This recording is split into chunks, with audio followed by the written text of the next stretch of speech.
मालेगाव शहरात अवैधरित्या घातक अग्निशस्त्र बाळगणाऱ्या सराईत गुन्हेगारांवर स्थानिक गुन्हे शाखेने कारवाई करत एक देशी बनावटीचं पिस्टल तसेच 2 जिवंत काडतूस हस्तगत केली आहे.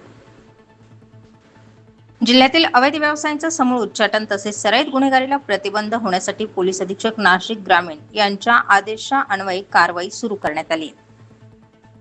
21 मे रोजी स्थानिक गुन्हे शाखेच्या पथकाला मिळालेल्या माहितीनुसार आयशानगर पोलीस ठाणे हद्दीत संशयित इसम अवैधरित्या घातक अग्निशस्त्रे बाळगून गुन्हा करण्याच्या उद्देशाने फिरत असल्याची माहिती मिळाली.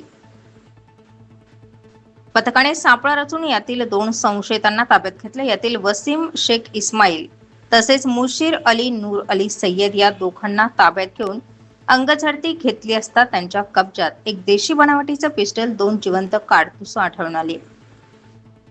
हे दोनही इसम विनापरवाना बेकायदेशीरित्या घातक अग्निशस्त्र कब्जात बाळगताना आढळून आले असून त्यांच्या विरुद्ध आयशानगर पोलीस ठाणे येथे गुन्हा दाखल करण्यात आलाय.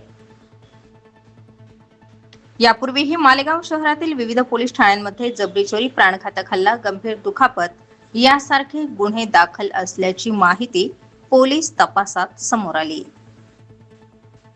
नाशिक ग्रामीण जिल्ह्यातील सराईत गुन्हेगारीला प्रतिबंध होण्यासाठी वरिष्ठांनी केलेल्या मार्गदर्शन व सूचनांप्रमाणे स्थानिक गुन्हे शाखेच्या पथकाने वरील प्रमाणे घातक अग्निशस्त्रे बाळगणारे सराईत गुन्हेगारांवर कारवाई केली आहे.